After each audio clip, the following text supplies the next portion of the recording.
Have you ever called yourself lazy? Have you ever looked at the things you needed to do and felt your body become heavy, your mind foggy, your motivation disappear?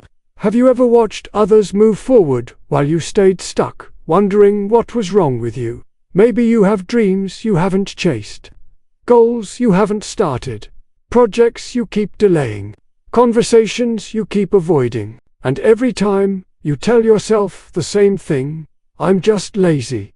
That's who I am. But what if I told you, you're not lazy at all? What if the thing you've been calling laziness was actually something else entirely? What if you're not lazy, you're scared? Today, I want to share with you a story. A story about a young man who believed he was the laziest person in the world, and how one conversation revealed a truth that changed everything he thought he knew about himself. Once upon a time, in a small coastal town where the ocean waves sang against the rocks every morning, there lived a 23-year-old young man named Elias. Elias lived with his mother in a small house near the fish market. Every day, his mother woke up before sunrise to sell fish to the townspeople. She worked hard. Her hands were rough from years of labor, but she never complained. Elias, however, was different. While his mother worked, Elias stayed in bed. While others in the town built businesses, learned trades, and created futures for themselves, Elias did nothing. He had no job, no plans, no direction. The townspeople had a name for him. They called him the Lazy One. When they saw him sitting by the harbor, staring at the sea, they would shake their heads and whisper, "Look at him, young and healthy, but too lazy to lift a finger. What a waste." Elias heard their words, and deep inside, he believed them. "They're right," he would tell himself. "I am lazy. There's something broken inside me. I don't have what it takes." But here is what no one knew.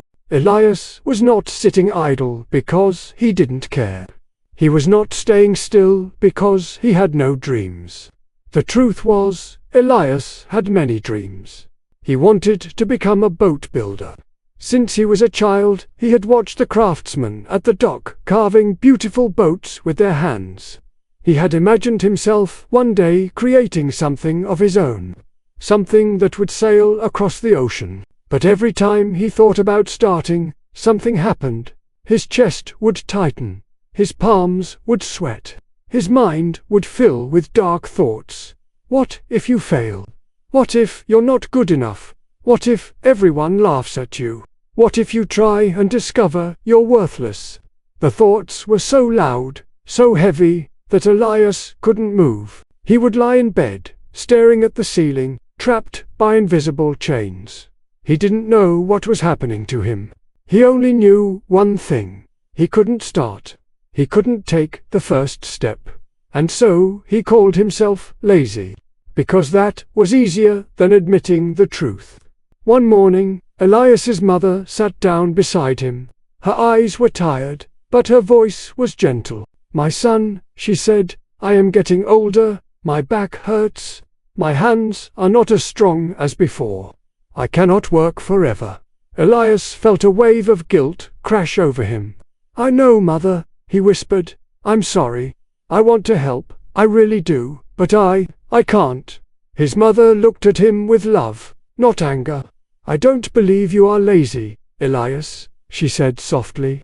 "I have watched you since you were a child. I have seen the way your eyes light up when you watch the boat builders. I know there is a fire inside you." She paused. "Perhaps you are not lazy. Perhaps you are lost. And perhaps you need someone to help you find your way." She handed him a piece of paper with a name and a location. "There is an old man who lives on the hill at the edge of town. They call him Grandfather Jonas. He was once a great boat builder, the finest this town had ever seen. Many years ago, he stopped building and now lives alone. But people say he has a wisdom that few can understand." She placed her hand on his cheek. "Go to him, my son. Tell him what is in your heart. Maybe he can help you understand what is holding you back. The next morning, Elias walked up the winding path to the hill at the edge of town. His legs felt heavy. His heart pounded with each step. Part of him wanted to turn back, but he kept walking. When he reached the top, he saw a small wooden cottage. It was simple but well built. In front of the cottage, an old man sat on a bench, carving a small piece of wood with steady hands. The man looked up. His face was lined with age, but his eyes were sharp and kind. He looked at Elias as if he had been expecting him. "You must be the one they call lazy," Grandfather Jonas said calmly. Elias felt his face grow hot with shame. "Yes," he admitted, looking down. "That's what everyone says." "And what do you say?" the old man asked. Elias paused. No one had ever asked him that before. "I don't know," he said quietly. "I want to do things. I have dreams. But when I try to start, I can't move. My body freezes. My mind fills with fear. And then I just don't do anything." He looked up at Grandfather Jonas. His eyes filled with confusion and pain. Everyone thinks I'm lazy. But the truth is, I don't understand what's wrong with me. I don't know why I can't just start." Grandfather Jonas nodded slowly. He set down his carving and stood up. "Come with me," he said. "I want to show you something." Grandfather Jonas led Elias behind the cottage to a small cliff overlooking the ocean. The waves crashed against the rocks far below. The wind was strong, and the sound of the sea filled the air. At the edge of the cliff, there was a wooden platform, and on the platform was a long rope attached to a tall wooden post. "This," Grandfather Jonas said, "is a simple jump. You hold the rope, swing out over the cliff, and let go into the water below. The water is deep. It is safe. Many young people from the town do this for fun." Elias looked down at the churning water. His stomach tightened. "I want you to do it," Grandfather Jonas said calmly. "Just once. Hold the rope. Swing out. Let go. That's all." Elias stared at the rope. His hands began to tremble. I can't," he whispered. "Why not?" the old man asked. "What if the rope breaks? What if I hit the rocks?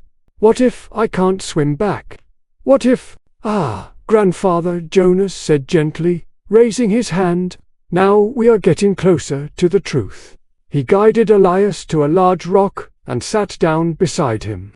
"Tell me, Elias, is it your body that cannot jump? Are your legs broken? Are your arms weak?" "No," Elias admitted. "Then what is stopping you?" Elias thought for a long moment. "Fear," he finally said. "I'm afraid." Grandfather Jonas smiled softly. "Yes, fear, not laziness. Fear." The old man looked out at the ocean, his voice calm and steady. "Elias, let me tell you something that most people never understand. Something that took me many years to learn." He turned to face the young man. "What you call laziness is almost never laziness. It is fear wearing a mask." Elias frowned, confused. "What do you mean?" Grandfather Jonas continued. "When you don't start that project, it's not because you're too lazy. It's because you're afraid of failing. When you don't chase your dream, it's not because you don't care. It's because you're terrified of discovering you're not good enough. When you stay in bed instead of facing the world, it's not because you're weak. It's because the world feels too scary to face." He picked up a small stone and held it in his palm. "Fear is clever, Elias. It doesn't announce itself. It doesn't say, 'Hello, I am fear, and I am stopping you.' No, instead, it disguises itself. It makes you feel tired when you're not tired. It makes you feel unmotivated when your heart is full of dreams. It makes you feel lazy when your soul is aching to move."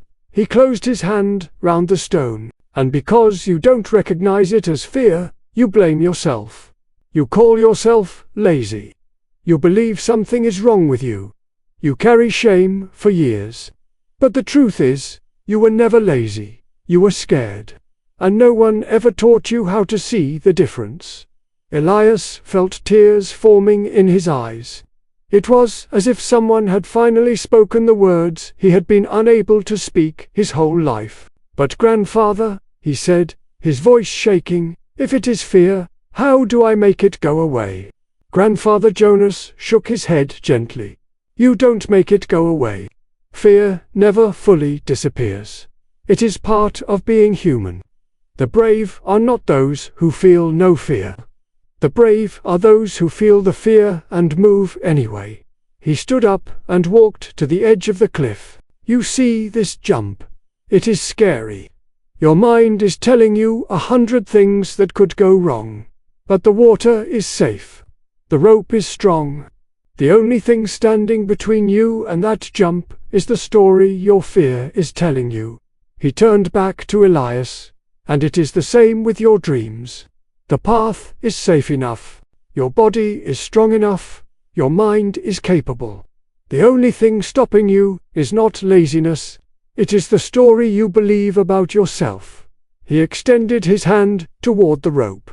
"You have a choice now, Elias. You can walk back down that hill and continue to call yourself lazy for the rest of your life. Or you can take one small step, not because the fear is gone, but because you finally understand what it really is." Elias stood frozen for a long moment. His legs trembled. His heart pounded. Every part of him wanted to run away. But something had changed inside him. For the first time in his life, he saw the truth. He wasn't broken. He wasn't defective. He wasn't the lazy failure everyone believed him to be. He was just scared. And being scared was human. Slowly, he walked to the platform. He picked up the rope. His hands were shaking, but he held on. He looked down at the water. The fear screamed at him to stop, but he didn't stop. He took a breath. He stepped off the edge. He swung out over the cliff, and then he let go. For one beautiful moment, he was flying. The wind rushed past him. The fear was still there, but it didn't control him anymore.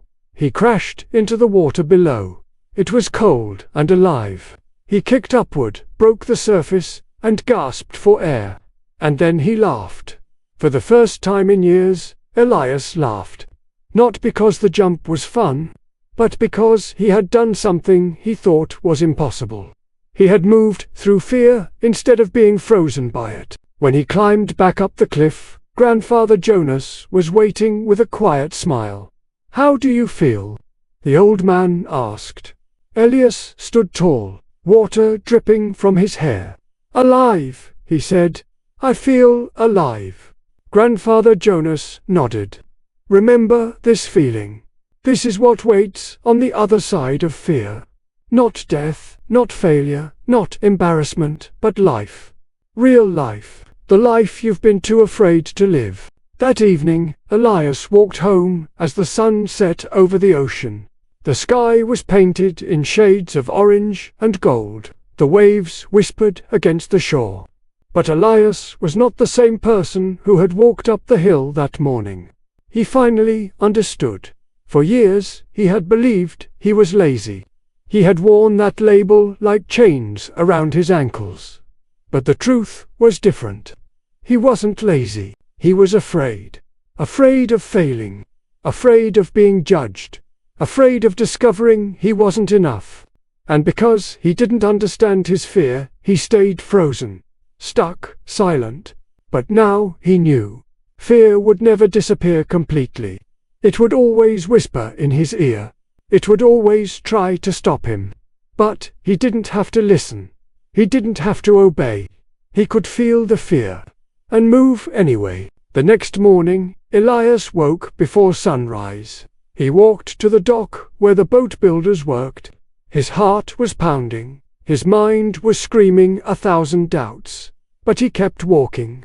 He approached the master craftsman and said, "Sir, I want to learn. I have no experience. I might fail, but I'm willing to try."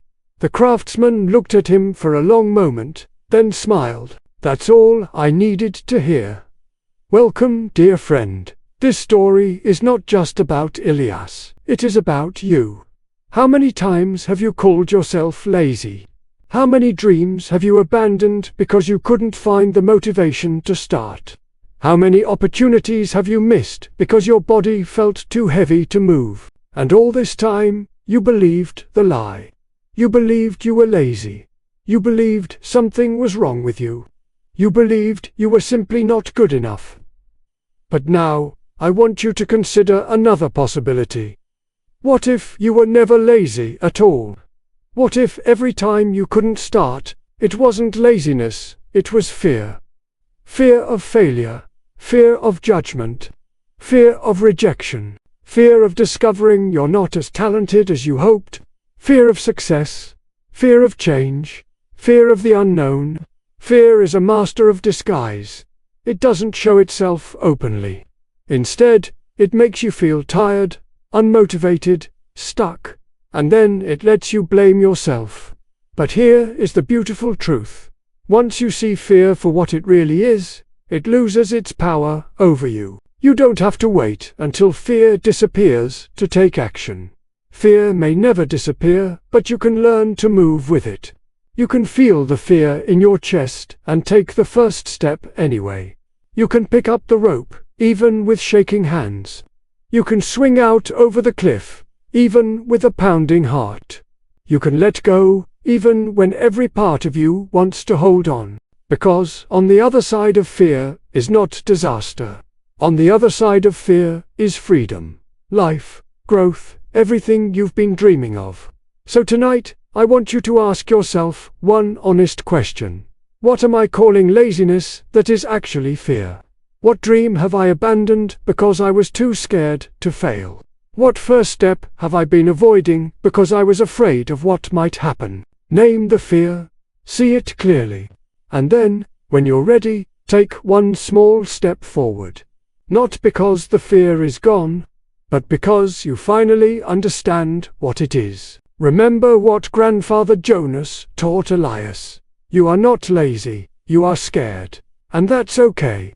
Fear is part of being human. It will always be with you. But it doesn't have to control you. The brave are not those who feel no fear. The brave are those who feel the fear and move anyway. So stop calling yourself lazy. Stop carrying that shame. Stop believing the lie. You are not broken.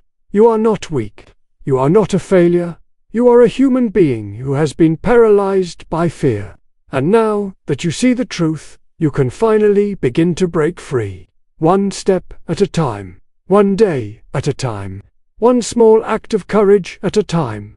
You have everything you need inside you. Now, take the leap. If this story touched your heart today, please share it with someone who needs to hear it.